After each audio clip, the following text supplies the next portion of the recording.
Më rikthyem. Po, të takonte tani e kishe me hak të thojë mirëmëngjes, por mbi të gjitha mirëmëngjes do t'i themi kauzave të bukura, atyre kauzave të cilat duhen përkrahur sa më shumë në shoqërinë tonë të përditshme, dhe siç po e thonim edhe në fillim të programit ditën e sotme, janë vërtet shumë fisnike si kauza dhe gjej rastin t'i them mirëmëngjes tashmë Paula Sulës, aktiviste, kënaqësi që jemi ne. Faleminderit, kënaqësia ime. Edhe ndërkohë padyshim që ne kemi edhe në lidhje direkte do flasim gjëra gjatë me trajnues Qensh Kalem Ymerali, mirëmëngjes dhe mirë se erdhe në këtë formë të nesotme me ne për të folur për një kauzë shumë të bukur. Mirëmëngjes. Mirëmëngjes.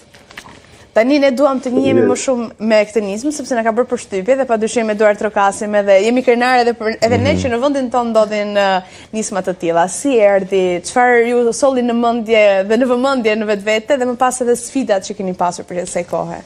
Fillimisht ju falenderoj.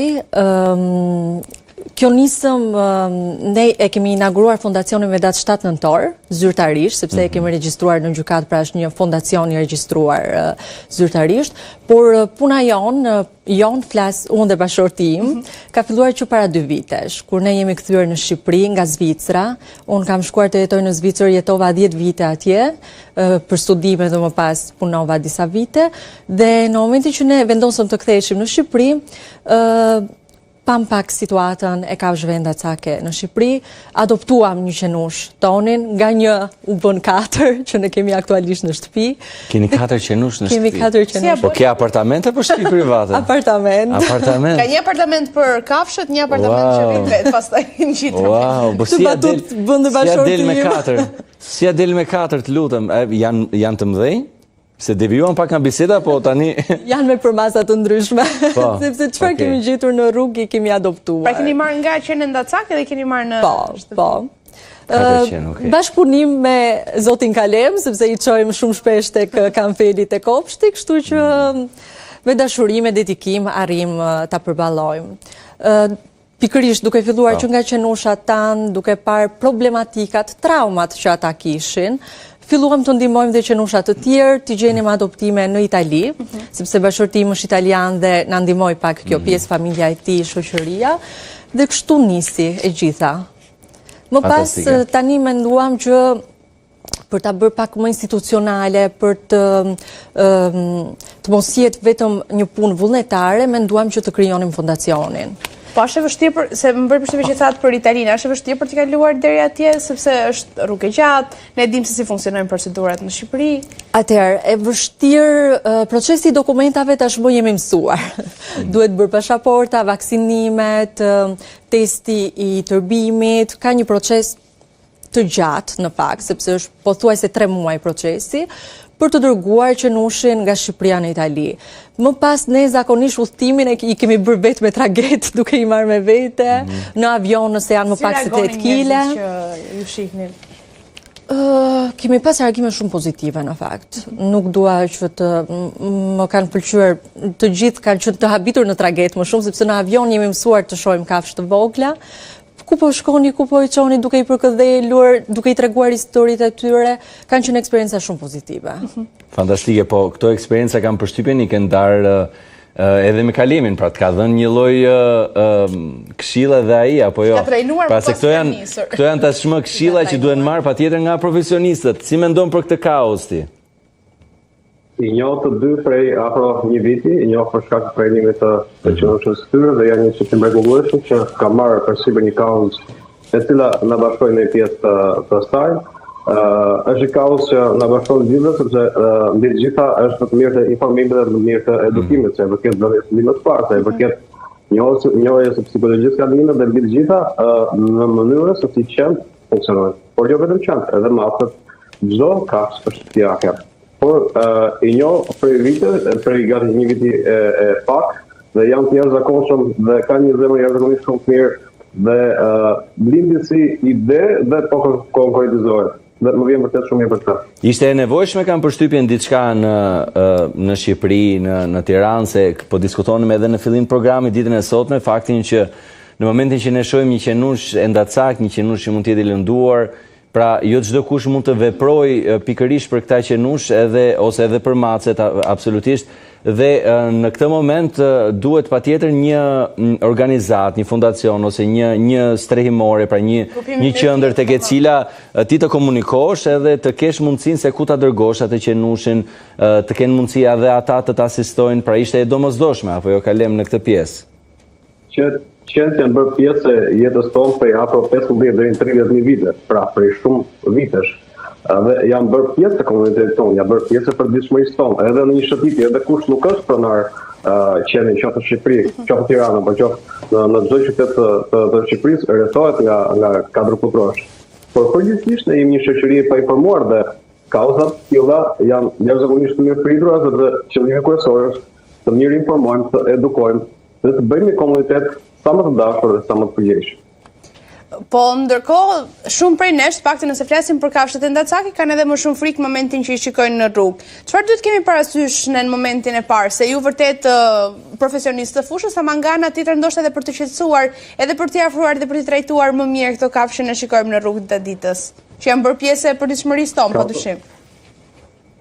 Kauzat të tilla i shërbejnë mirë informimit dhe gjatë edukimeve, gjatë trajnimeve të tilla, pronar, por edhe stafe të kualifikuara, stafe të interesuara, në të thënë se Paula më konkretisht, informohen, edukojnë mbi psikologjin kanine, mbi mënyrën se si një qend mëson, mbi mënyrën se si një qend vepron. Qend komunikojnë mbi bazë me gjuhës trupit dhe energjisë. Mbi të gjitha duhet të shuajnë pjesën e fotisë gradualisht. Duhet të përqasemi sa më afër, duhet prezantojmë gradualisht, nuk duhet të sulmojmë. Mundësisht mënyra më e mirë në këto raste është të ushqim, nëse kemi frikë, mund të prekim ushqimin dhe të ushqim në distancë dhe gradualisht qend, sidomos qend që jetojnë në rrugë. Janë jashtëzakonisht shumë të dashur, sepse përgjithsisht ne kemi reflektuar të këtë pjesë, edhe një pjesë e madhe e organizatave, veterinerët, stafet e interesuara, por edhe rrjetet sociale kanë bërë tyren që të jemi sa më të dashur dhe sa më të afrueshëm, sepse qend ta merr zemrën shumë lehtë. Mjafton të përqasemi pozitivisht, të ushqim, të trajtojmë siç duhet dhe të jemi të sigurt që do jenë shumë të mbarë dhe shumë të dashur. Qartë, Paula, ndërkohë si e sheh te qytetarët këtu në Shqipëri? E sheh që qytetarët në Shqipëri janë në atë momentin e duhur pikërisht për atë dashurinë edhe për vetë mohimin krahas kafshëve, pra për t'i dashur ai sa e meritojnë? Unë mendoj që ky është momenti i dur. E shoh një ndryshim dhe brenda këtyre 2 viteve. Që kur jam transferuar në Shqipëri, deri më sot shoh një ndryshim goxha të madh. Bashkëpunoj dhe me Spitalin e Kafshëve me Vet Hospital dhe aty ne shohim klientët se si kanë ndryshuar, përkujdesen shumë nga ana shëndetësore, po dhe nga ana emotive, me trajnerët kanë shumë bashkëpunime dhe unë vetë kam ndryshuar përqasjen time. Në fillim ka qenë diçka më amatoriale, po themi, ndërsa tani me bashkëpunime, me trajnerët, me veterinerin, kam mësuar shumë gjëra, vetë kam ndryshoj të afërmit e mi, shoqërinë, sepse jemi të gjithë në për grupe kafshëdashës dhe e shoh që po ndryshon shumë. Unë e shoh dhe tek stafi i biznesit, ne kemi shumë kafsh, mënyra se si kemi trajnuar, ka ndryshuar dhe përqasja e tyre ndaj kafshëve. Doja të theksoj edhe diçka, meqense u bë pyetja se si duhet përballemi me kafshët e ndacake në rrugë. Ne sot në orën 2 bashkë me Kalemin kemi një seminar se si vullnetarët duhet përqasen në rrugë me rastet e ndryshme të qenuar. Edhe na tregoni pak pra, ta fillojmë me ty, se si duhet jetë po. Ta bëjmë këtë seminarin, pak të tregojmë disa pika kyçe se pikërisht për pjesën e përqasjes kur ti e sheh një kafshë të lënduar në rrugë. Çfarë duhet bërë, sepse ne menjëherë mendojmë mos ndoshta ka problem, po ta prekim, mos ndoshta dhe i shkaktojmë një dhimbje, ose mos ndoshta infektohemi ne nga diçka që mund ta ketë kafsha në këtë rast, pra. Po, është e vërtetë, domethënë rastet janë vërtet të ndryshme. Kemi pasur raste të aksidentuara, raste me smundje, ngjitse nga qeni në qen, kemi pasur raste shumë të ndryshme. Duke bërë trajnim dhe me stafin e Kanfelit, kemi mësuar se si të përqasemi në rrugë me ta. Ka raste që i shohim që janë shumë të traumatizuar dhe duhet të afrohemi me shumë ngadalë, duhet të ulemi mbas edhe ne në tokë, të presim sa ata të fitojnë pak besimin ton, i lejojmë të nuhasim gjithmonë dorën kështu. Në mënyrë që të shoqërohen, në mënyrë që të shoqërohen, të afrohen, të ndjejnë aromën tonë, mundohemi me ushqim. Ma mund të jetë rrezik për shembull nëse ne i afrojmë dorën që të ndjejnë aromën, mund ta kafshojnë? Gjithmonë mundohemi që kanë frikë.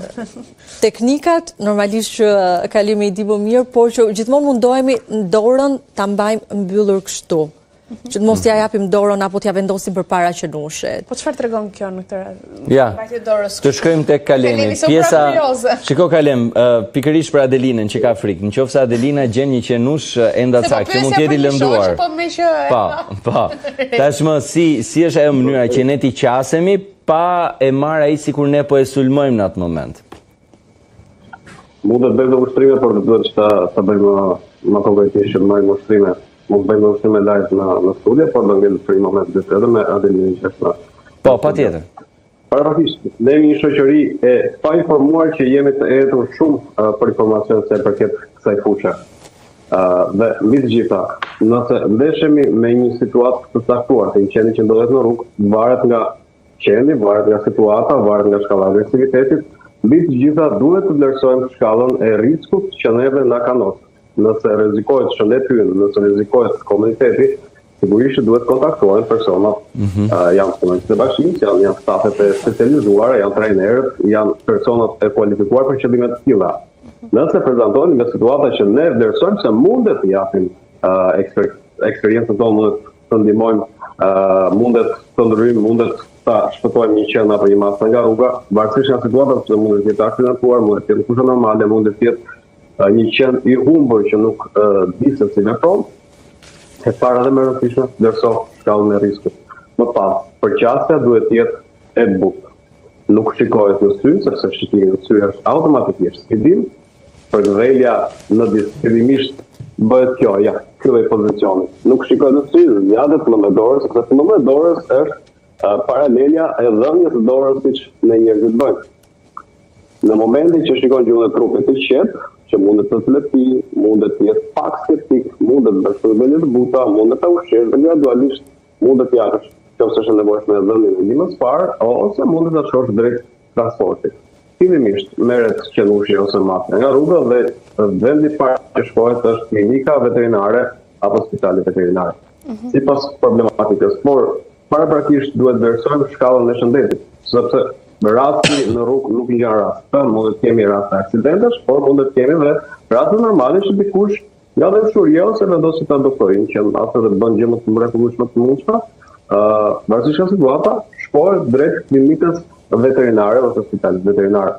Pas analizave, kontrolleve rutinë që bëjnë stafet veterinare, mund të shkohet më pas drejt një konsulte me specialistët e sjelljes kanine për të vlerësuar sjelljen e qenit të këtë rast. Pas vlerësimit sjelljes së qenit mund të shkojë drejt qendrimit në spital për ditë të afatuar, ka dhe periudha karantinimi varësisht nga problematikat që mund të ketë qeni, dhe mund të shkojë drejt trajnimit të riabilitimit pas vlerësimit të trajnerit. Por unë rekomandoj dhe gjithkohës që të bëhet një periudhë karantinimit dhe karantinimi i qenit që ndrohet në spital e pasur nga parazitët e pasur nga sëmundjet të caktuara që mundet të jenë edhe domosdoshmë rreth të caktuara. Dhe përshtatja me jetesën në apartamente duhet të bëhet gradualisht. Ndërkohë, Paula, mundësia e marrin nga rruga, një pjesë e madhe në falëre.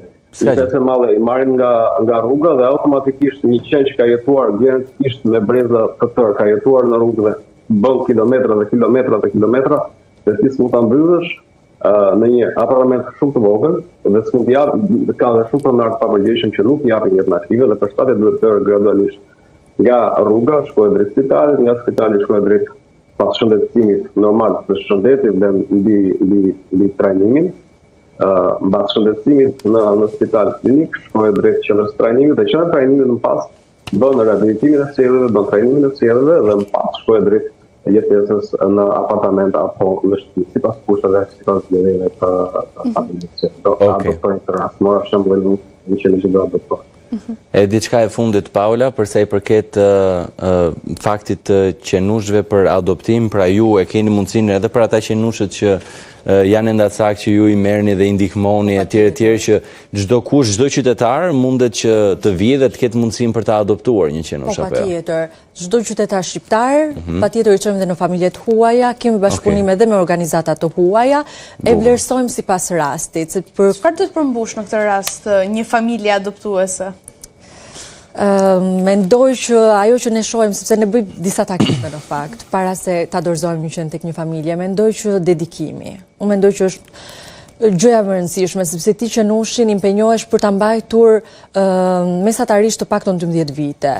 Të jesh konsistent çdo mëngjes dhe çdo darkë të paktën ta nxjerrësh, të përkujdesesh për shëndetin e tij, për ushqimin në rast sëmundjeje, të mos ta braktisësh asnjëherë në të mirë dhe në të keq. Dhe mendoj që kjo është më e rëndësishme kur ne konsiderojmë një familje për atë. Kjo është më e rëndësishme vërtet. Dhe duam t'ju falenderojmë në emër të gjithë shqiptarëve në fakt që merrni nisma të tilla, sepse vërtet janë të nevojshme. Në të njëjtën kohë falenderojmë edhe Kalemin për gjithë ato këshillat e nevojshme që secili prej nesh mund t'i duhen, duke filluar nga rasti konkret, nga rasti im. Faleminderit shumë për çdo herë në fakt, edhe besoj që do kemi mundësi edhe herë të tjera, ndoshta edhe për të provuar edhe cilat janë mënyrat e duhura dhe të reagimit. E vërtet, faleminderit shumë, e kënaqësi ndërkohë